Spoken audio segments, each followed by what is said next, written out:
ایک سوال یہ ہے کہ ہدایت اور عزت، ظاہر سی بات ہے ہر آدمی عزت کا خواہاں ہوتا ہے، ہر آدمی ہدایت کا طالب ہے، تو یہ ہدایت و عزت ملے گی کیسے؟ اس حوالے سے حضرت محبوب سبحانی نے اپنے مریدین، اپنے سامعین سے گفتگو کرتے ہوئے بات بیان فرمائی تھی کہ میری زبان تھوڑی سی تلخ ہوتی ہے، سخت ہوتی ہے، اور میں اس انداز میں، اس لہجے میں اس لیے گفتگو کرتا ہوں کہ میری پرورش ہی اسی انداز سے کی گئی ہے، بڑی سختیوں کے ساتھ، بڑی مصیبتوں کے ساتھ، بڑی کٹھنائیوں کے ساتھ میری پرورش ہوئی ہے، اس لیے میری زبان میں تلخی ہے۔ آپ فرماتے ہیں کہ اے منافق، اے مخلوق اور اسباب کے پجاری،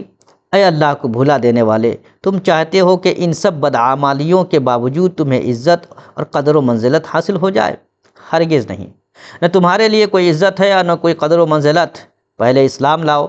پھر توبہ کرو، پھر علم سیکھو، پھر عمل کرو، پھر اخلاص حاصل کرو، ورنہ تم ہدایت نہیں پا سکتے۔ تو ہدایت پانے کے لیے اور عزت اور قدر و منزلت پانے کے لیے ضروری ہے کہ اسلام کو صحیح طریقے سے اختیار کیا جائے، توبہ کا راستہ اپنایا جائے، ایمان، اسلام، احسان کا علم حاصل کیا جائے، اس پہ عمل کیا جائے، اور عمل میں اور نیت میں اخلاص پیدا کیا جائے، تب جا کر کے اللہ تبارک و تعالی دنیا اور آخرت دونوں جگہ مقام و مرتبہ عطا فرمائے گا، دنیا اور آخرت دونوں جگہ ہدایت عطا فرمائے گا اور سرخرو فرمائے گا۔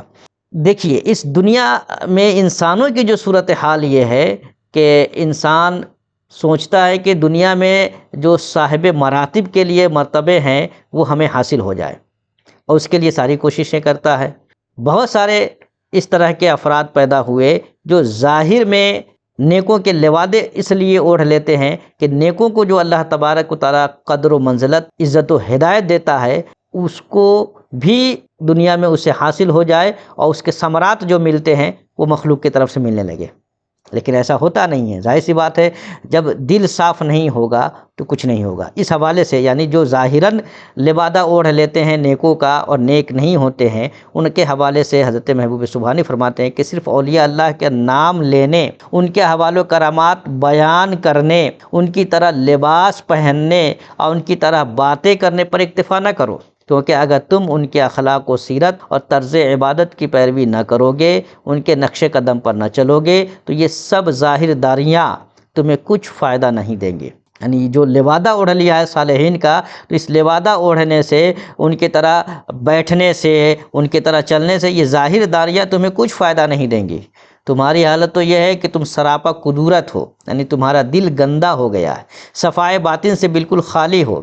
تمہارے دل و دماغ میں مخلوق ہے، خالق نہیں، تم طالب دنیا ہو، طالب آخرت نہیں، تم ظاہر پرست، باطل کے دل دادا ہو، حقیقت اور باطن سے تمہیں کوئی علاقہ نہیں، تم قول کے غازی ہو، عمل اور اخلاص کے مرد میدان نہیں ہو۔ اور جب تک اس طرح سے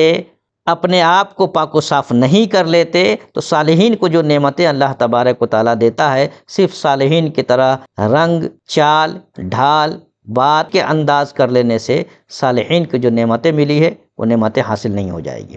آگے ایک مقام پہ حضرت شیخ محی الدین عبد القادر جیلانی رضی اللہ تعالیٰ عنہ فرماتے ہیں کہ اے تصنع اور دکھاوا کرنے والے، تو کس حال میں مبتلا ہے؟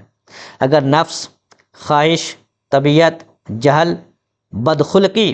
تجھ پر حاوی ہے تو تو محض دن کے روزے، رات کے قیام اور کھانے پینے کے معاملے میں خود پر سختی کرنے سے تجھے اللہ کا قرب میسر نہیں ہوگا، اس سے کچھ حاصل نہیں ہوگا۔ حاصل کب ہوگا؟ اپنے اندر اخلاص پیدا کرو، بری عادتوں، بری خصلتوں سے اپنے آپ کو پاک کرو، اپنے اندر اخلاص پیدا کرو، اچھی عادتیں پیدا کرو۔ تو اچھی عادتیں، اخلاص، اللہ کے لیے جینا، اللہ کے لیے مرنا، اللہ ہی کے لیے سب کچھ کرنا، اس طرح کی جب کیفیت پیدا ہو جائے گی تو اللہ تبارک و تعالیٰ نعمتیں عطا فرما دے گا، صالحین کے زمرے میں شامل کر دے گا۔